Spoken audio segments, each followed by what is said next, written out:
ចាសសូមគោរពជម្រាបសួរពុកម៉ែបងប្អូននិងប្រិយមិត្តទាំងអស់ជាទីគោរពចាគណៈនេះផងដែរនឹងខ្ញុំមានអត្ថបទព័ត៌មានព្យាករណ៍មួយចាយកមកជម្រាបជូនចាដែលមានចំណងជើងថាសូមប្រុងប្រយ័ត្នចាប់ពីស្អែកនឹងមានភ្លៀងធ្លាក់លាយឡំក៏រន្ទះខ្យល់កន្ត្រាក់តាមបណ្ដាខេត្តទាំងនេះចាក្រសួងធនធានទឹកនិងអូតូនិយមនៅព្រឹកថ្ងៃទី15 ខែមិថុនាឆ្នាំ2021នេះបានចេញសេចក្តីជូនដំណឹងស្តីពីស្ថានភាពធាតុអាកាសនៅកម្ពុជាឲ្យបានដឹងថាចាប់ពីថ្ងៃទី16ដល់ថ្ងៃទី22ខែមិថុនាឆ្នាំ2021នាសប្តាហ៍ខាងមុខនេះព្រះរាជាណាចក្រកម្ពុជានឹងទទួលឥទ្ធិពលពីខ្យល់មូសុងនិរតីក្នុងកម្រិតពីមធ្យមទៅបង្គួរ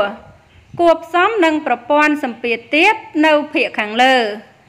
ថ្មីត្បិតតែបាត់ក្នុងមួយរយៈពេលតែនឹងក៏កើតឡើងវិញ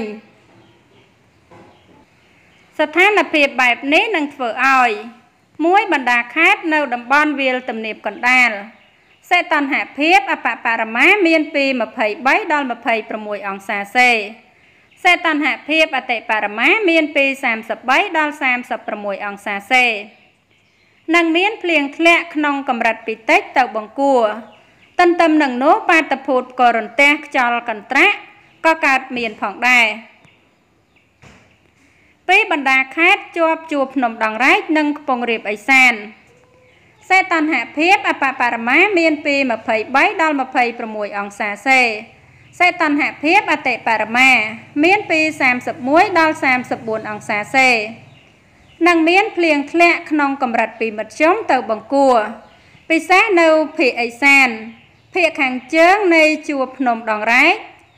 ឯបាតុភូតក៏រន្ទះខ្យល់កន្ត្រាក់ក៏កើតមានផងដែរ3តំបន់មាត់សមុទ្រសីតុណ្ហភាពអបបរមាមានពី23ដល់26អង្សាសេសីតុណ្ហភាពអតិបរមាមានពី27ដល់30អង្សាសេនឹងមានភ្លៀងធ្លាក់ក្នុងកម្រិតពីតិចទៅបង្គួរទន្ទឹមនឹងនោះក៏មានខ្យល់ភ្លៀងក៏រន្ទះគួបផ្សំនឹងរលកសមុទ្រមធ្យមចាហើយអត្ថបទព័ត៌មានដែលនាងខ្ញុំជម្រាបជូនខាងលើនេះចាគឺមានតែប៉ុណ្ណឹងចាហើយក៏សូមអរគុណដល់ពុកម៉ែបងប្អូននិងប្រិយមិត្តទាំងអស់ចាដែលតែងតែតាមដាន